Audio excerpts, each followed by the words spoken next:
And happy Thursday, everyone. This is JoJo Bennington, and I'm here with Mary Pierce. And this is the Empowering Healthy Women weekly Thursday little women's check-in. I'm not sure where all the girls are tonight, but we'll just do this with us, and that's okay. I'm totally good at that. So we do this every week to, kind of get our little girly fix and hang out together and have some girl conversation. And there's Ms. Lisa. Hey, you. And to really talk about topics that are important to us as women. And oh my goodness. So we are on, I think it's like week 39. Is that crazy? We've been doing this for 39 weeks. I can't imagine that we have. But as I'm looking at the numbers and all the recordings, that's where we end up. So it's so cool.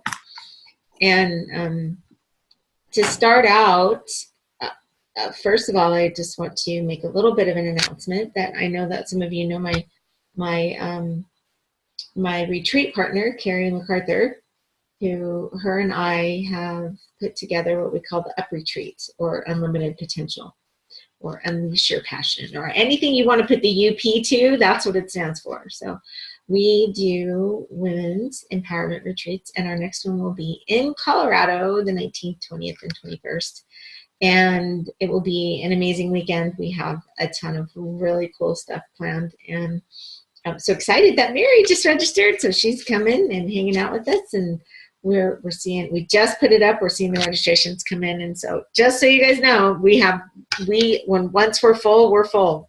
Unless you want to like go sleep in the woods, it's probably not good to sleep in the woods out there. So we really have a maximum number. So if you really are feeling the pull to be there, then please reach out to us. Go look at the website at upretreats.life, and we can have a further chat about that. Okay, so enough about that. Oh, last week we talked a lot about commitment and why it's so hard to commit to ourselves. We had a really good conversation about that. And so if you want to catch up on that, go back and look at or listen to last week's call. I was doing a little bit of coaching today, and I planned on, wow, it brought up so much feeling and so much, really so much undone conversation. I feel like there was so much hanging, and that we felt like we should continue on with that. But as I went into a little bit of a training session today, I was listening to somebody that I mentor with, and he asked a really important question, because so he's talking about self-esteem, and a lot of what we worked on today was self-esteem. And hey, Miss Laura, and Laura was there with me today, so feel free to chime in on anything that I'm talking about, because so last week we talked about commitment and how we have trouble committing to ourselves, and with what our coach was teaching us today more about self-esteem and how we look at ourselves. Now we feel like we have to be so perfect, and if we're not this perfect person, then we feel less than. And so he challenged us to fill in the blank of, I'm okay as long as I blank, blank, blank, or I'm only good enough when I blank, blank, blank, or I only look good to people when I blank, blank, blank. Like, so there was all these different questions of how he worded that. And so that, that brings up stuff for me, because I'm always pushing, overachiever. So I'm always pushing through, right? It's always that laying tracks. I'm always laying tracks. And so, and when I say that to you, so I'm only good enough as long as I blank, blank, blank. Like, what comes up in your brain? I only feel good to myself. Like, what is that thing? Can you think of like one thing that brings up in your brain? So we're having dialogue tonight, so you guys got to chime in and play along.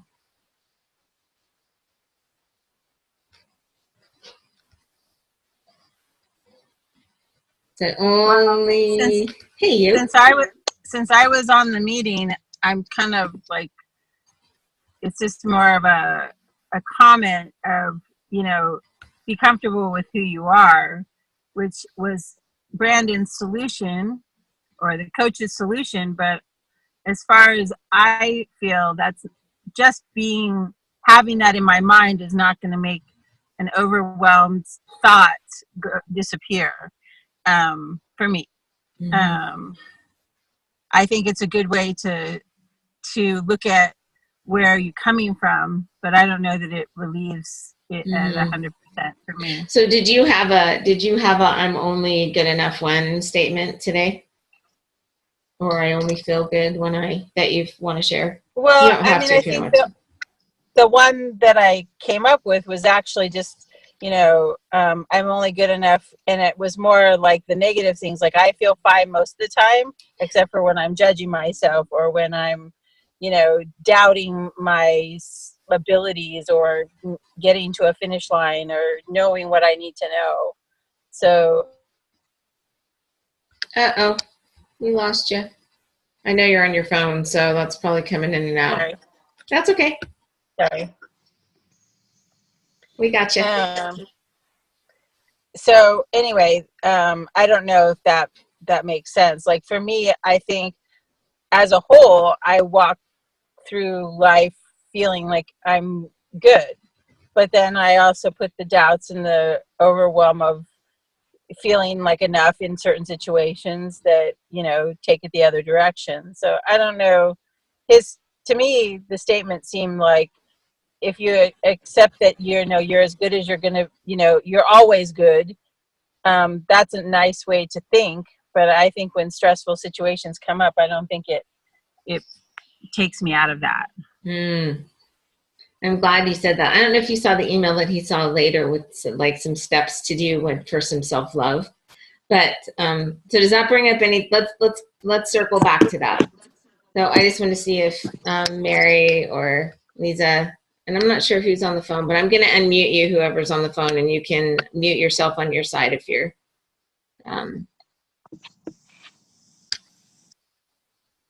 Okay. Hey, Miss Mary. Hey, I think lately I've been working on bringing my self-confidence to a better level and working on changing the negative thoughts to a positive. Benny, it's okay. And so, as Laura was saying, that when I find myself feeling a little bit of self-doubt, or when I get frustrated with something that's going on around me, that's what sort of pulls me down. But then I try to build myself back up again. And certainly these calls help, as well as a few of the weekends that I've done recently. And I realize that it's good for me to do these weekends. Plug in and keep your batteries charged, right? Yes. So do you find that you're only good as long as you're not judging what's going on, or as long as you're not letting other people frustrate you, or is that how you would think of that? I'm okay as long as I don't let that happen, right? Or I don't let the drunk monkey go crazy. It's more self-judgment, I think, at times than it is anything else. If I've made a mistake, I'll go, "Oh, stupid Mary," and then I have to change that around. Say, "No, you made a mistake. It's okay. Get over it. Move on." Good awareness. Awesome. Thank you. Lisa, hey, Heather. Oh, Heather's there too. Hi. I'm like looking around the corner like I can see you, but what's up? So do you have a I'm only good enough when statement? I am only good enough. No, not really. I guess when I don't know. Every day there's probably all these little different situations that creep in, and it goes second by second sometimes with me. So whether I'm running off somewhere to meet with somebody, do I look a certain way? Do I look good enough? Is my hair done? Is my makeup perfect? Do I have the right earrings? Am I dressed professional enough? Can I dress down? You know what I mean? So I just concentrate a lot on, it's like if you didn't know me and you were in the same vicinity as me, you would think I had multiple personalities, because I'm like, okay, Lisa, get it together. You got this. You've got this. Just know you're perfect. You're fine. You know what I mean? It's just, I constantly find myself redirecting and using my I am statements, tapping. I mean, Good. I pray. It's just all these different, I meditate. It's just little breathe. I breathe a lot. That's good. It's like I think we all have multiple personalities. Yes. So it's like, but a lot of it I think is just on, I don't know. I mean, I wish I had one thing to say, but am I good enough? For me, it's a lot about the way I look. Mm-hmm. So judgment of your outer self. Yep. Mm-hmm. And Heather, do you have a statement? To be honest, I've been trying to get us to where we're going. I'm just zoning out. Yeah, let her drive. It's okay. She can just listen. Yeah. That's funny. I'm trying to kill us on. Good. We're locked up. But thank you, Lisa, for sharing that. I don't know if you can still hear me or not, but because you're a little frozen. And I don't know who's on the phone, but if you want to chime in at any point, please feel free. I thought it was really interesting to think about that of, you know, because I think that anytime the thought process came, or in every single question that he asked, it was always something that came back to me. I only feel good enough when I have accomplished something, or when it was never somebody on the outside going, you know, I wasn't thinking I only feel good enough when someone else thinks I'm great. I only feel good enough when it had nothing to ever do with outside. It was all what was going on inside of my brain. And, you know, I only think I'm good enough when I achieve certain things in business, or I only think I'm good enough when, you know, I get all my work done. And so we were talking about overwhelm, and, you know, Laura and I, we do a lot on overwhelm, and we've spent a lot of time trying to, you know, I do this one thing focus where I go, okay, I put the phone away, I put all the stuff away, I put everything away, and I'm just going to do my one task for the next 15 minutes. I'm just going to do my next task for the next 15 minutes. And I don't let anything get involved. When I do that, I stay on focus.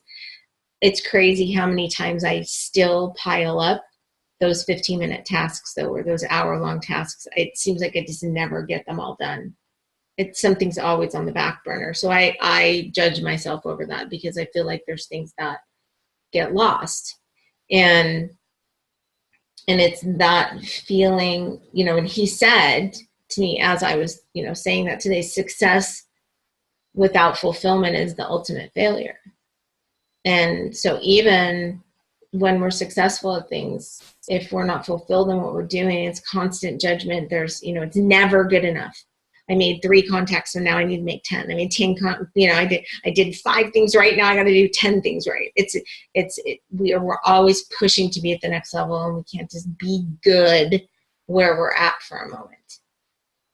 You know, it's the perfectionism of what we put on ourselves every day. And not everybody's a perfectionist, but I think that we all have little pieces of perfectionism in us in certain areas. So not everybody's a perfectionist everywhere, although some people are. There are certain areas, I think, that where our perfectionism comes in is where our biggest judgments also come in. That's my theory.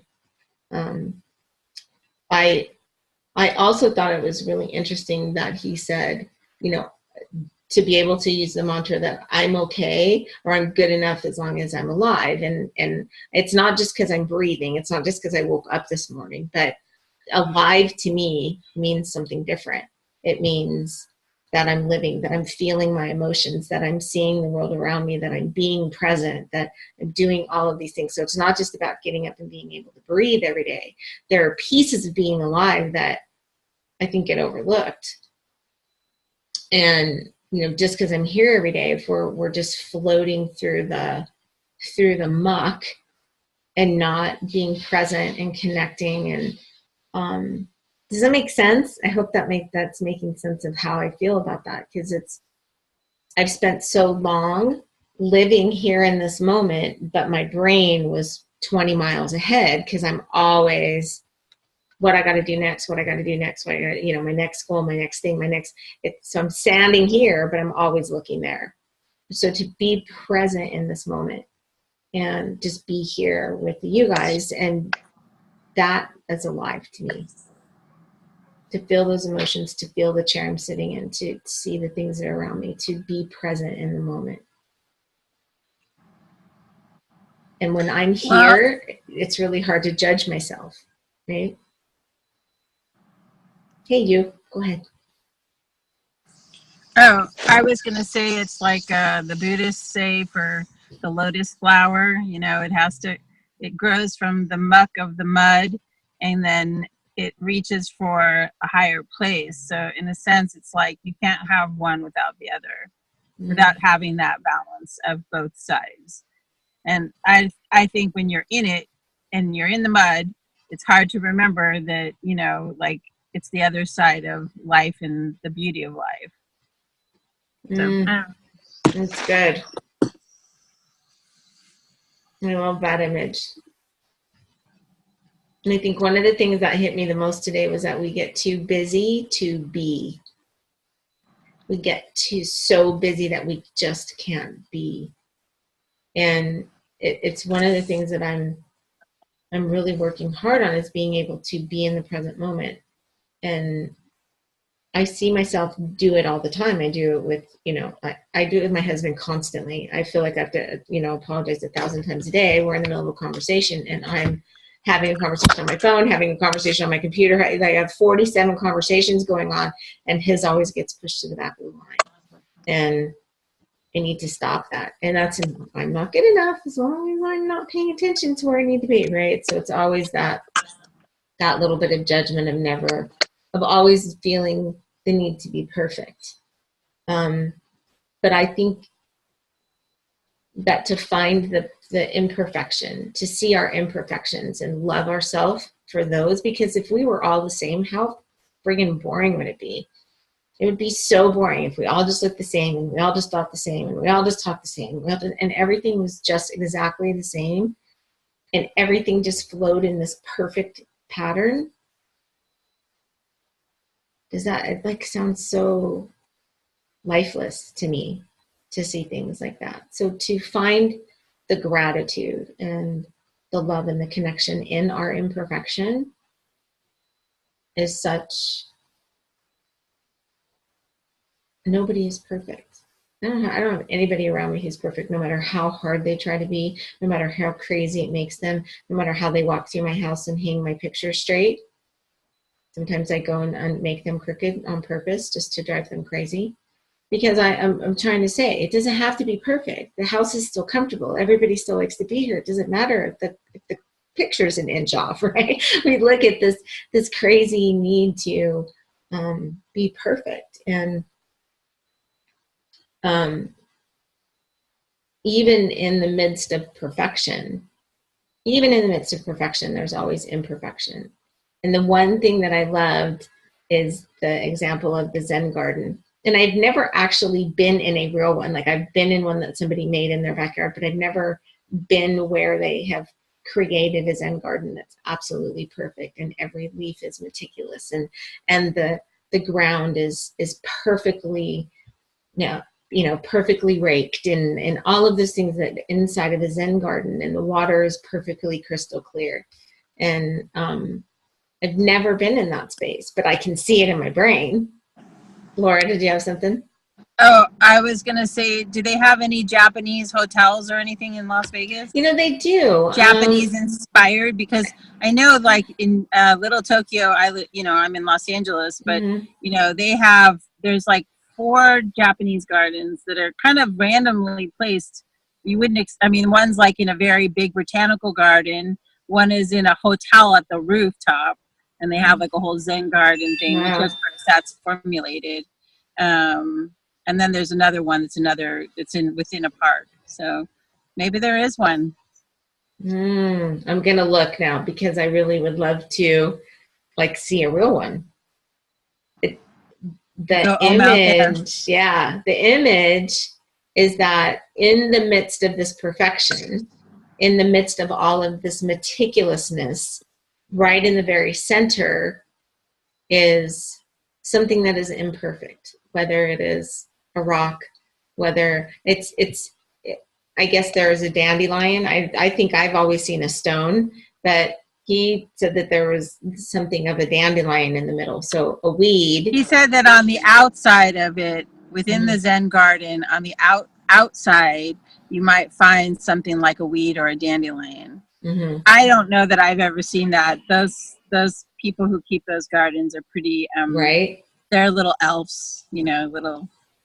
So I loved the image of thinking of the middle of the Zen garden. So like inside of all the circles, when you get into the center, that there's something that is, I would love to know that it's a dandelion, because that actually makes me feel like that's like how I see myself. Like I'm this little dandelion in the midst of all this stuff that's going on around me. That seems so perfect. Although dandelions are one of my favorite flowers, because if you look at them, they're like amazing. They are. And I thought about that. I'm like, aren't they perfect in their own little way? But I guess everything has perfect. Everything has a little bit of an imperfection, right? Even the most beautiful rose has something that's imperfect about it. It's what makes it beautiful. So we are all imperfect roses. And I just loved that image of the thought of being the weed in the middle of all the perfection. I'll make you a Photoshop image. Great. I love it. Thank you. But to really go back and look at how much of that self-judgment, how much of that I'm not okay unless I blah, blah, blah, gets in the way of my commitment to myself to go to the next level or to do the next thing. So if I can love myself where I'm at, know where I'm at, feel grateful for that, and then be able to make the step forward into the commitment. I think a lot of times I get stuck in the B, where I'm at, my head's over there, and I feel terrible, and I'm looking at myself going, what am I doing? Why can't I get this done? So I'm with you there. It was just so interesting of like having this. If you guys saw my desk right now, you would go, oh my gosh, what is your brain thinking? So I clean it, it gets messy again. I clean it, it gets messy again, right? I guess they say the universe abhors a vacuum. Is that how it is? So as soon as you clean something, it has to fill it up with something else, right? I think it's boring people have immaculate lives. Well, then I'm definitely not boring. I feel really grateful to be able to see that all of us are imperfect, and nothing we say or do is ever going to be absolutely perfect for anyone else. It's always going to be filtered through our own filter. So what I say gets filtered out of my mouth into your ears. It flips over in the air and it turns into something completely different by the time it hits your brain. And so we could have this conversation, and all four of us that are here right now could come back and go, this is what I heard. And it could be completely different experience, completely different everything, because it's always being done through someone else's filter. So what you think of you, what someone else thinks of you, it's always going to be, the truth is always going to be filtered through how they see things, how they hear things, how we see things, how we hear things. So love everybody for their imperfections and for their filters. And it's really what I wanted to say. That's perfect. I used to walk into a room of people and wonder if they liked me. Now I look around the room and I wonder if I like them. Used to be, was the need to be liked, right? So I think that's a good perspective. I like it. So remember to talk to yourself this week like you would talk to somebody that you love, because you definitely want to love us first. Love you first. Grab your mirror out. Take a good look at yourself and give Oh, yourself I'm a starting kiss. mirror work. Oh, good for you. This is perfect timing. Well, I don't know. It was by a practitioner who challenged me to do 2 weeks. It seems really brutal. It is. But Just it will because it change feels you. it feels ingenuine, and I'm trying like to do it, but it so feels unnatural to talk to the mirror at yourself. I can give a little bit of a suggestion. A lot of times what we see is surface face. We see surface us. So take a moment and look past the surface. Look past the skin. Look past look deeper. And I know that you know what I mean. Like we sit and we put our makeup on. We don't see ourselves. We sit and we look in the mirror. We fix our. We don't see ourselves. So sit and for a moment look deeper. And when you can make that connection, then the mirror work doesn't feel as it maybe feels way more uncomfortable, but it doesn't feel as genuine, and that will go away. That starts to dissipate for sure. Yeah, I started like 2 weeks ago, and I didn't do very well. I mean, like I did like 2 times each week, and I was like, it's not. It just felt awkward, I guess. Like It does. I wanted it to have like some great epiphany after of who I am in a richer level, and it was just so generic. But whatever. I'm gonna read Louise Hayes's book again and kind of focus in on a love yourself thing. Lisa Nichols does a thing where she, says, I love you for, I forgive you for, I allow you to receive double. Like, so it's all Who about does that? loving yourself. Lisa Nichols, that's her mirror work is pretty intense. So the things that you love yourself for, the things that you forgive yourself for, and the things you're going to allow yourself to receive. And that's good. I like that. That's good. So I think asking myself questions are better, right? Because well, whatever. Obviously, it's where I'm at. Yeah, mirror work's tough. So it's something that we work on. We work on, and it helps with not only inner beauty but outer beauty and seeing ourselves in a different way. And so those things. Yeah, I think it's the acknowledgement of who you are is what I'm working. Absolutely. That not the awareness of like who I am outside, but you know, the human being, not the human doing. Yeah, and so look past that. So take that moment and like just step in, and it take it off the surface, and it feels way different. I like those questions. I don't have a pen, but I'll have you write them down. I'll post them up on the page. So awesome. I think we're at time. And hi, Mary. I don't know you, but hi. And whoever 702 is. I'm thinking. I'm not sure who it is. Well, I know I recognize the number. It's Phyllis. Oh, I was going to say, I thought it was Phyllis. That's so funny. I was just going to say it. I was like, I recognize the number. Hey, you. Glad you're on. So I usually have a class this time, which is why I'm so happy I got to go on. Yes, it's off for the summer. So we so for the week, mirror work. Happy, loving talk. Happy, loving talk. When you're in judgment, circle it around to a loving statement. Notice how often you are in judgment of yourself. And hold on tight. And if you're feeling too busy to be, take a breath and plant your feet. Go outside, stick your feet in the grass, and ground yourself. So proud of all the work that everyone's doing. Such good things are happening. Thank you, JoJo. Thank you. Thank you for being on and contributing from the call today. And Thanks, Mary. Thanks, Phyllis. Thank Have an you. amazing week. Love you. Thank you. Mwah. Kisses.